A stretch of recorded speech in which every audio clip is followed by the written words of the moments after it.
Yes, sir. My name's Zakashi, guys, and in this video here, we're going to be diving into how you can actually master and counter the LF Super Saiyan 4 Goku Vegeta tag switch unit, the first of the festival lineup. Now, for the guys that do have these guys, this would be very helpful. I'll be giving tips on how to actually best utilize their kit so you can always have the advantage. Outside of damage is just down to what stars you have them and what their kit actually entails in terms of their stats.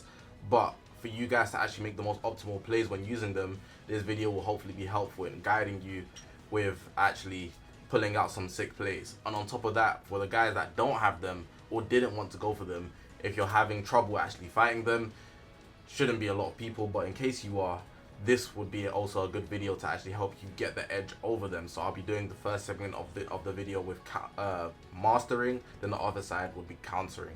So we'll do it like that, so it's an easy split of what you need to actually go against them and actually use them most effectively. Hopefully this video is going to be useful, man. If you haven't already, make sure to press the subscribe button, man. We're on this grind to 40,000 subscribers. I was gonna say 45. 40,000 subscribers, very close to 35,000 subscribers. So if you're watching this and you're not already subscribed, you know what to do, man. Press the subscribe button. We need to hit those goals, man. Hopefully 35k by the end of the year. All my social media links are going to be on the bottom of the screen. It's the YouTube channel, we've got Twitter, Twitch, Reddit, Instagram, and a Discord link all in the description below. So make sure to check me out on all of those. But yeah, man, I'm not going to hold you guys up any longer. Let's actually get into this video now. Okay, so what I usually do with these how to master counter videos is that I usually actually break down the whole kit. But I feel like that's not going to be useful to you guys, because if I just read the whole kit like a dictionary, it's a lot of information coming at you at once. So what I'm going to do is just section it to the most important parts of the kit that you can utilize to actually get an advantage over your opponents.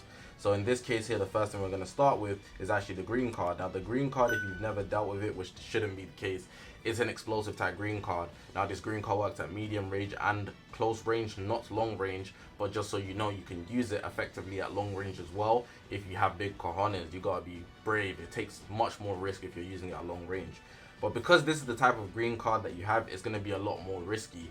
Now, you just need to know that when you pop it, you need to be at close range or medium range to actually have a guaranteed hit. But if the opponent moves to long range, they would be out of that range and it will not have an effect on them to actually blow them back to start your combo. Now, you can change the strike arts, the blast arts, and the special move arts, and pretty much it boosts your special move damage, which is what's really good about this. So ideally, you want to chain it into the blue card, and if you have cards, which you should do, which will be actually very effective, so you can actually do the most damage. It draws a strike cards when you pop it, so you most likely have a full deck of cards because it's going to force in one strike. And with the blue card in combination, the more cards you have, the more special move damage you do, and you're more likely to restore your vanishing gauge. Now I'm going to show you the best ideal situation to actually use the green card so you can actually see yourself in a position where you'd actually be using it effectively. Now what I advise you do if you actually want to just try things out, it's not the most effective way for everything, but you can get a feel of the character before you actually use them. So what you want to do is press the featured character, and then you want to press the try button at the bottom right. Not a lot of people know about it, but it's there.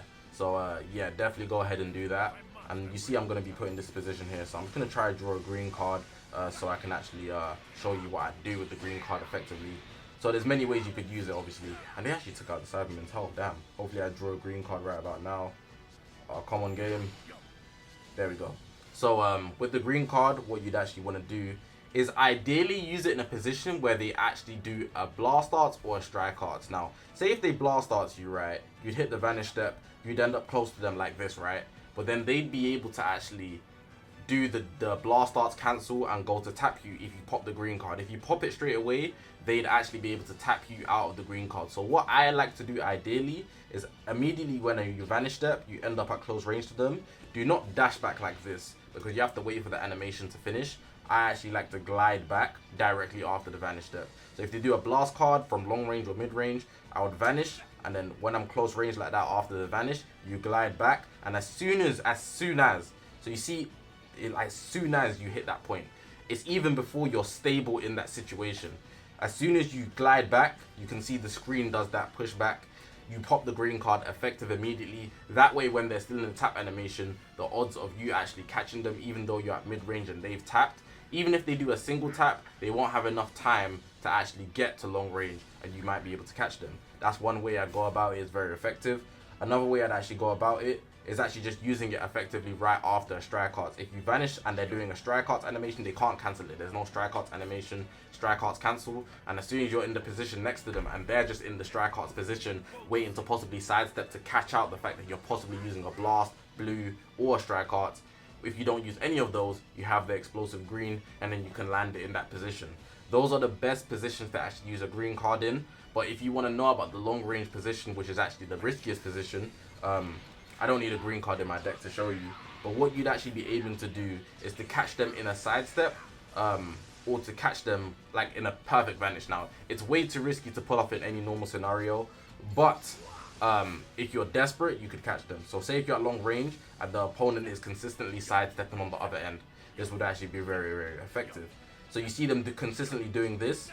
If you know they're doing that, if you pop the green card and they vanish, they try PV you, because those sidestepping merchants at long range, if they try to do that, what you would do, you press the green card, they would actually do a vanish, but the issue with that is that they'd actually end up closer to you. Now, if they end up closer to you, that means your green card's in range to hit them. So they would have perfect vanished, nothing, and they would have ended up at close range, losing their vanish. Then you use the green card, you already would have used it, and then they would get blown back, but they get their vanish back. But that allows you to start your combo. It's very effective to use, especially when you're facing guys that just sit back like this.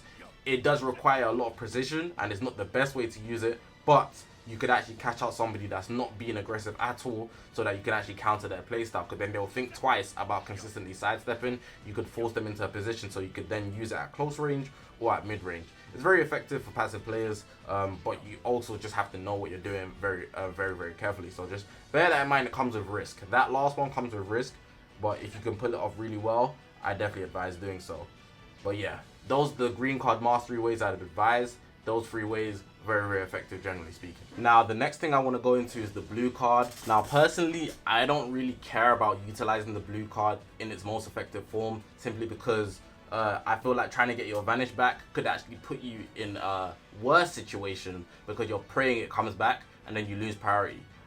I would rather just play normally, but in some situations it could be the most clutch thing for you and actually lead you to actually win the game. So if we actually read it here, you can see 30% special move damage, applies attribute upgrade, minus 30% to enemy sustained damage cut, and you actually nullify endurance because it's the LF. Of course, their attack switch unit, they don't have an ultimate art. In the act, you destroy all your own cards, and depending on how many cards you destroy, you actually get your special move damage up, and you also get vanish and restore. Now, if we see here, if you destroy 3 cards, you actually get 100% and you get 45% special move damage. Now, personally, I just aim for the special move damage, because I feel like that way you could actually go ahead and kill the enemy. You want to win. Killing people is most effective. But with the vanishing restore, you could actually lead yourself to be put in a better position to actually take advantage of the game further down the line. If it's early game, you're not going to kill them off 1 blue card in most cases. Now, that happens for both of them, and in this case, I feel it's very good, because if you're doing a blue card with Vegeta, for example, doing a blue card with Vegeta, when you switch from Goku to Vegeta, Vegeta actually gets draw speed, and with that draw speed, you hit your blue card, and then you can see here, if we actually look at it, say you destroyed 3 cards, you would randomly draw 2 new cards on hit when you have 3 or fewer cards, which is most likely the case because you just popped the blue card, so you've only got 3 or fewer cards. You're going to draw 2 cards, but on top of that, because if you're using it with Vegeta, you actually get draw speed. But generally speaking, I feel like Vegeta is the worst half, so I try to utilize his draw speed so that I can actually build up my gauge to switch back to Goku. And when you switch back to Goku, you can hit a heavy blue card, you draw another blue card. But for gameplay uses, I'm going to show you how I'd actually utilize it most effectively in game if I was going to, but like I said, I personally just don't like using it. Now, for the video specifically, because if you're using a blue card at any other point that's not having the 3 cards on the side, you're not utilizing the 100% vanish point. So I'm going to speak in the scenario that you have 3 cards on the side and you're utilizing the 100% vanish point. Otherwise, if they attack you straight away, they know you don't have enough vanish, so you won't be able to utilize it as best. But I would also point out the fact that this could work if you also have 2 cards, because you get 50% in that case. So let's say hypothetically your opponent actually strike arts you right from mid range, and then you just vanish step. But it's not a perfect vanish. So say if you're here maybe and you vanish step them and you're on the side down, they're doing the strike animation, you know they're attacking the other way. They're just waiting for you to do a card so that you can actually either hit them, or they will time it well enough for them to vanish out of that, so you're unable to catch them basically. In this case, you've already vanish stepped, right? So your gauge is actually filling up slowly, even though you haven't even popped the blue card yet. It naturally fills up slowly, so you're on the side. At this point, you might want to wait for it to actually fill up a tiny bit, because you'd actually be working towards it depends on how many cards you have. If you only have 2 cards, then you'd be waiting for it to actually fill up a bit, because you still have to work for that 50% extra. If you have the full 3 cards, you can pop the blue card straight away, and then you could actually make it a mental warfare. So in that case, if you pop the blue card straight away, the only issue with that is they're gonna know mentally that if you pop the blue card, it kind of like causes like a scene. You see the animation of Goku like going like he powers up a little bit. Cool. If that happens, then they'd immediately vanish it, because you put them in a position to actually have a freeze frame to think about it. And if they have a freeze frame to think about it, that puts you in a worse position.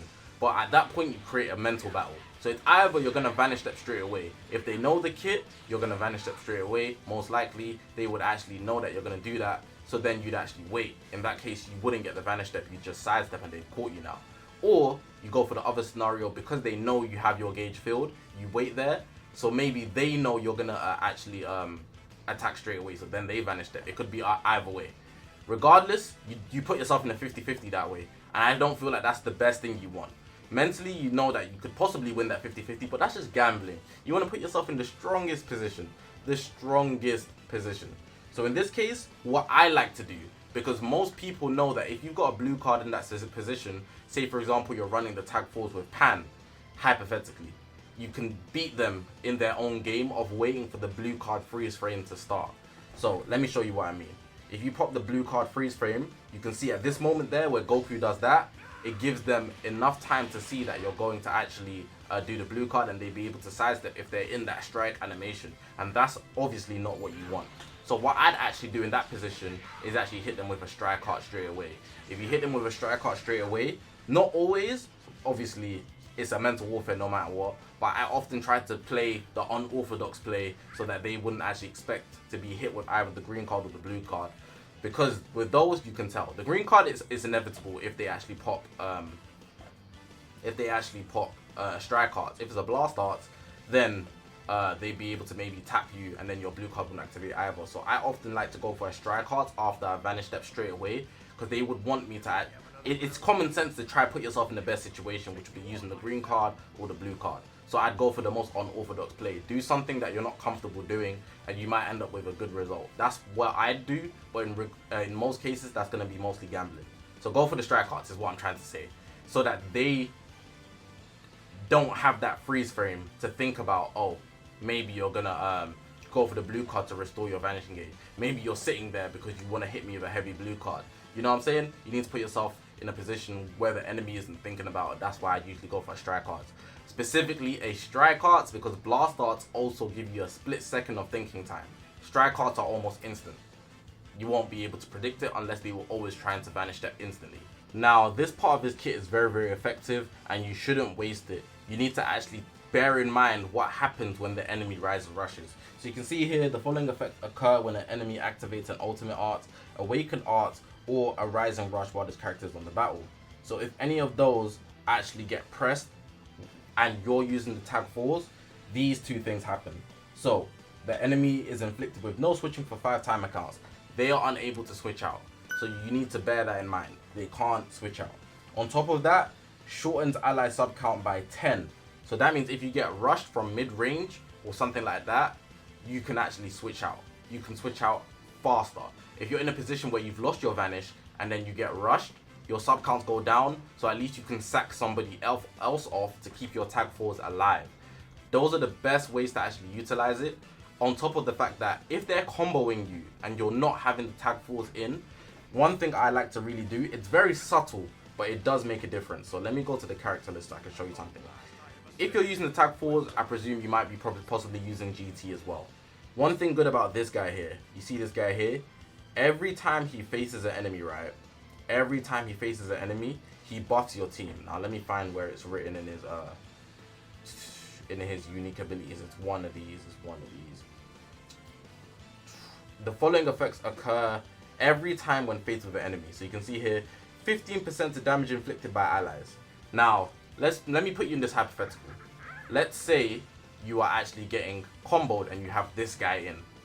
What I do, if my tag 4s are full health and there's no possible scenario where my tag 4s could actually get damaged by whoever's on the opposite team, and I have this guy in, if they're in range of a rush, I would switch out to my tag 4s. The reason I do that is because if I know they're not going to die, if the enemy rushes, I can switch back into this guy. What's also good about that is the fact that when I was first with this guy, I get 15%. I switch out to tag 4s, I get rushed. If I switch back into this guy because of the 10 timer counts, what's also good about this guy is that he has a cover change. He literally can cover change, swoop in, clean save. But in the scenario he doesn't save you, even if he does save you, you get another 15%. So just in two quick switches, you've given your allies 30% damage inflicted. Just because you switched out to the tag 4s, you let yourself get rushed, you switch back in, you get another 15%, that's 30%.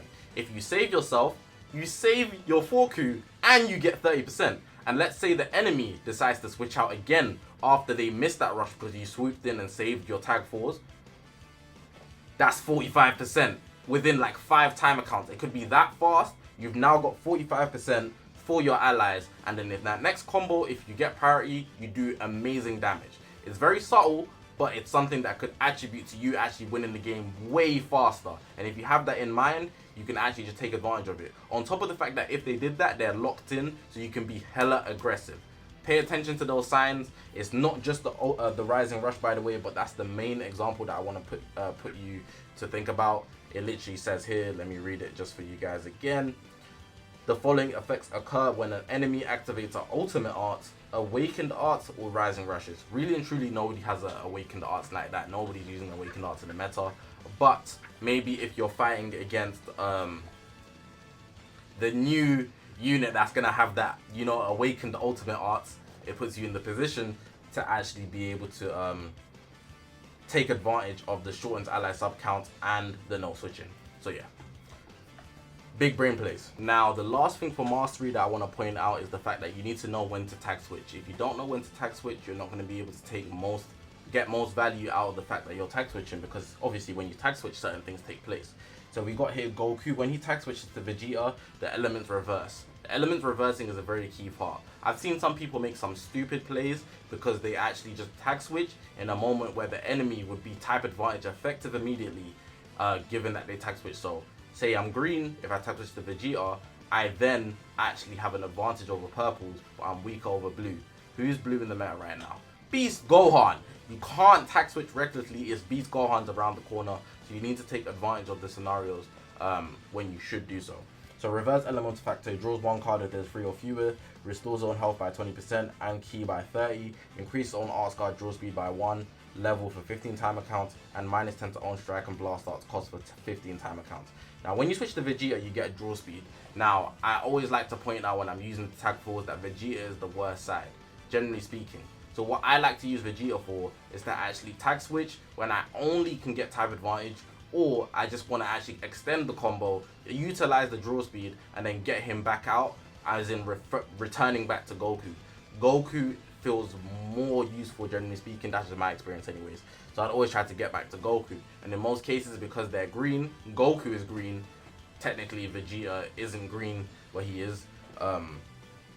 Vegeta will be weak against Beast Gohan because Beast Gohan's such a threat in the meta. You want to stay on Goku's side more than ever, to be honest. So utilize the draw speed when you switch to Vegeta and actually try to get him back on the other side. But when you switch back the other way, we need to look at what he gets. He gets a blue card, so Vegeta gives Goku a blue card, restore health, ki, critical rate. So when you hit that blue card the next time with Goku, the critical rate's higher, so the odds of you landing a crit is just through the roof. And then you also shorten a sub counts by 2 to self and 15 timer counts. So say if you switch them out, they'll be able to come back in 2 timer counts less. What's also good to note is that on both sides, they also nullify cover change, special actions that activate when cover change happens. if there's 3 enemies alive. It's really annoying that it's only 3, but it's there, so you should take note of it. Really and truly, if you're switching with Goku, you're utilizing the cover. If you're switching from Goku to Vegeta, you're utilizing the fact that there's draw speed. If you're switching from Vegeta to Goku, your aim is to land a blue card after that fact. It's very useful in that sense. But if we look at anything else that they really apply, it's just the health factors. You might want to specifically switch in accordance to the type advantage, and if you're going to try gain a lot of health, you can. I wouldn't really switch out for anything like Ki, simply because most units in the game nowadays, when you switch into them, they can get Ki for other things. And Ki is something that you should naturally have in most people's kits, so don't switch and then switch to another unit on your team, because then you pretty much wasted everything that comes in their main ability switch. Like, you wasted it, you completely wasted it. You don't want to waste that. You really want to use it to its maximum. So don't switch and then switch out to somebody else. For example, if I'm with Vegeta, right, and I switch out to Goku, I get 10 timer counts of no cover. I also get 10 timer counts of critical rate being higher. It's cover change thing, assuming that they have 3 people alive. I wouldn't switch to Goku, then just switch out to another unit on my team, because then I miss out on the fact that I could have done a heavy blue card. You don't want to sweat as well. Don't put yourself at risk, but if you can land that blue card, most people can't cover change blue cards, and if there's 3 people alive, they can't cover change anyways. You should make the most of it. The only way you'd pretty much be stuck is if you're fighting somebody like, I don't know, 17, because he's purple, you're not going to do that much damage, or like purple Broly, if there's not 3 people alive, he'll cover change you, or he wouldn't just take a lot of damage because he's purple. So be careful about the timings with your tag switching, because that could actually make or break how the game goes for you. Now that we've gone through all the mastery, if we're going for counters, I'll show the exact counters for every single point that I raised. So with the green card, you specifically want to stay at long range, or you want to bait them into using it. So you stay at mid range, or you float to mid range, and you make it out like you're fainting and going to attack. So if I actually go to the actual thing, you can see I teach a lot on this channel. If you're new here, then you need to press the subscribe button, because I teach a lot on this channel that gliding is very, very important. You could bait them out by simply gliding, and that would actually help you get the advantage just like that. So say you're at long range right now. I don't want this to echo. Alright, cool. Say you're at long range right now, and then they've got a green card. You can see them being patient, trying to figure out how to get it. That's what you think anyways. If you glide up like this to mid range, they might be more willing to take a risk. They might tackle you or something. In that case, say they tackle you and you vanish. If you're banking on the fact that they have a green card, right? If you're banking on it, what you do, you glide back, but you wouldn't be able to glide all the way to long range. So what you want to do is glide to mid range. At that point, as soon as you see the pushback, you literally want to dash back like that. Because if you dash back straight away, you wouldn't make it all the way to long range. You see, I have to do it twice. And once you dash back, even if I tap the screen again, I can't leave the animation. So as soon as you vanish, you maybe want to glide back and then dash back all the way if you see the green card coming. And in that case, if you're all the way at long range at that point, you don't want to dash back like that. Glide back, dash back like that after you get to mid range. You might be able to hit them with a blast card right after, because they would actually not be able to make it all the way through. They might utilize the blast armor. So maybe you want to go for a strike, and most people, when they use the green card and they know they've missed, they immediately hit a strike because they don't know what's going on. In that case, you hit them with a strike cancel, and as soon as you hit the cancel, because they're trying to clash you now because they've missed their green card, they're desperate, they will most likely lead you to get a perfect vanish, and in that scenario, you can start your combo. So ideally stay long range, but you could bait them at mid range. If you force them to attack and you know they're going to green card, glide back. But in other cases, pretty much you're screwed. Don't sidestep too much as well, because they could catch you from long range as well. So that's more so with the green card. It's pretty much simple, I'm not going to lie. But you have to be fast on your feet. With the blue card, it's similar to how I actually said about the mastery. It's a 50-50 in most cases. Unless they didn't destroy all their cards, but you wouldn't be able to tell that. You can't tell what's in their hand. So you could be thinking, oh, they only had 1 card. There's no way. But they really had 3 because of some draw speed or something. You need to be very, very careful about this, because it could be a 50-50 at times, but sometimes it's more obvious. If it's not a 50-50, so in the scenario, I would say it's like a mid-range, then you're just good. You just vanish them. But in most cases, it'll be a 50-50, and you need to think about what factor of the blue cards kit you were in. So did they do a blue card and they had 3 cards, so that means they've got 100% vanish now, they're going to vanish straight away. Did they do a blue card and they only had 2 cards, so they only had 50% now, and maybe they stood there for a bit, so they've got about 80% and they're still waiting for it to go to 100%. If I sidestep, they might just stand still, and by the time I try to re-attack them, are they gonna perfect vanish me then? You've got to think about that. Really, it's more about just you taking the best odds. You don't always want to be too aggressive, because in most cases they probably got option 3, which is the free cards. Depending on when they do the blue card, they probably have option 1. So if it's at the end of their combo, they're doing a long combo, they most likely only had 1 card. In that case, they only restored 30%. That's not a lot. You can be mad aggressive, but be wary of switches. If they switch to another unit on their team, you're trying to be mad aggressive, they just switch down, they just ruined your plan. So yeah, most of the cases for the blue card, it's a gamble, but you just have to have the IQ to know, alright, did they do it at the end of their combo, the start of their combo? Did they vanish and stand still before doing the blue card? Because that way they would have destroyed 3 cards, you know? You gotta think about it mentally. For the rise and rush aspect of their kit, only put yourself in a position to rise and rush specifically, or ultimate art, when they can't immediately cover change or switch out to somebody. For example, if you're in a combo, using an ultimate art would lead to somebody else on the sidelines getting hit, because the sub counts are going to get reduced effective immediately, and you'd be locked in. You also don't want to do the ultimate arts if you used your vanish, unless you have some way of restoring it, because you'd be locked in. Unless you got like a rush or something that you could pop out straight away knowing they're going to be aggressive, you could actually manipulate them in that sense. So you use your vanish, start your combo, do an ultimate art or something, now you're locked in and they know you can't switch out, on top of the fact that they're most likely to be aggressive because of that. So what you do is when they come at you with a full strike or a blast art, you could hit them with a rush. Be careful, they could tackle you. Again, it's a gamble, but you need to have the IQ to know what type of player you're dealing with. But ideally, you don't want to use an ultimate art, awakened art, or a rising rush in a position where they can switch out because they're in a combo. Outside of a combo is always the best way to go. I like to do long range rushes through blast cards, or if you see them, like say you vanish step, I like to glide back. So let me show you this example right here of a vanish step where it actually catch them nice and clean. So say they actually hit you with a blast card or something, or say they go for a tackle, you vanish step, right? They went for the tackle, but instead of attacking them or tapping them, what you do is actually float back. Say if you already have the ultimate in deck, they're very likely to actually strike out to you. They might not always, but if you see them strike out to you, you can press the rise and rush button neatly. If you got ultimate art and they do a blast card, you could hit them with the ultimate art and use the blast armor. Not every unit has blast armor on their ultimate, but most units do, and you can put that to your advantage. So directly after the vanish step, when they tackle you, where you end up at close range, you float back, and then if they do a strike art, it's effective immediately, or even a blast art, your rise and rush is free to go. Even though I was gonna say something crazy, you're just putting in a good position to pretty much not have their unique ability apply. I think that's the best way to phrase it. Last but not least, with the tag switching, especially with Vegeta, when you're tag switching from Vegeta to Goku, you know that they're gonna get a blue card. Because of that blue card, you're gonna take a lot of damage at some point.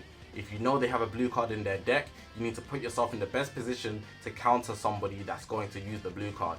If they switch out from Vegeta to Goku, you need to know that he's going to be green, so you shouldn't bring in any blues, because that blue card is going to do a lot of damage. So switch into any other color that isn't blue in that case. If they got Goku and you see their attack switch full, pay attention to it, because if they switch to Vegeta and you are purple, you're going to take a lot of damage in that case. If they probably have a blue card, in most cases they're probably using one pan, or they just drew one naturally. So you need to just be wary of the possibility that you could be hit with a blue card and actually be type disadvantaged because you're not paying attention to the tag switching. Besides from that, the nullify cover change thing, they're probably not going to drop combo, but if there's not 3 of your allies alive and you're trying to counter them, then they wouldn't get the nullify cover, so be wary of possible drop combos. And that's pretty much it to counter the main ability. One final point that covers both mastery and countering is that your team plays a big factor to how the person using the tag force would play. Whether you're using them or trying to counter them, the team is a very big factor. Like I mentioned with the rise and rush thing in the tag force kit when I was doing the mastery, you could actually get a lot of buffs if they're using this 4Q. You could also point out that if they're running Pan, when Pan pops the main ability, I believe she actually draws a green and a blue, which is insane. She forces them in as well. So you know if they pop a pan main, pan goes type neutral, switch out to the tag 4s, they have the explosive green and the blue card. So now you've got two things to be worried about, and it puts you in a bad position. On top of the fact that pan can debuff if they tag switch it, if you rise and rush them, switch out to pan. Pan somehow tanks things, and she actually drops your combo. Stops your combo earlier because of the key drops. It's really annoying. But you need to be wary of the team that is being used. This is specifically focusing on the tag 4s, but other units on the squad could actually put you in a bad bind. Even 17, I believe when he pops the green card, he locks you in. Or the main, it might be the main. I think it's the main. Yeah, it's the main. Inflicts all enemies with two substitution counts. That's mad annoying. That could be a quick scenario for you to actually get blue carded. So say you got no vanish, somehow they main ability vanish step. Even if you've been standing still, it puts you in a position where you can't move at that point. You know what I'm saying? So they could switch up tag 4s. All of a sudden, you're getting boomed by tag 4 Goku and Vegeta, bruh. Think about the team as well. But yeah, man, that's going to conclude the video. I tried to do this for every single new unit that drops. Not Zenkai specifically, but new LS with new kits, if they actually have a very, very like unique kit, which most units do nowadays. If they also have like something new, unique gauge, anything like that. If it's an ultra, I usually do it as well, because a lot of people are going to be running into them, so you'd want to know how to actually deal with them. And on top of that, if you have them, you want to play with them to the best of your abilities. So hopefully this video was useful, man. If it was, even if you just found out something new, man, press the subscribe button. We're on this grind to 40,000 subscribers, but we're very close to 35,000 subscribers, which is the end goal for the year. So yeah, appreciate you guys for watching, man. Press the subscribe button on this grind. To that goal, like I said, all my social media is going to be on the bottom of the screen. This is the YouTube channel. We've got Twitter, Twitch, Reddit, Instagram, and a Discord link all in the description below. I want to point out that I stream every single day, so if you have any questions, Twitter and Discord are the best place to message me, but on stream, you can literally see me live and ask your question in the chat. Enjoy the stream if you'd wish, but if you want to just ask your question, pop in, say hi. I love when new people come in, man. It's good to see all the love and support, generally speaking. But yeah, I'm going to leave it like that. I appreciate you guys for watching. My name is Zakashi, guys. I will see you guys in the next one, man.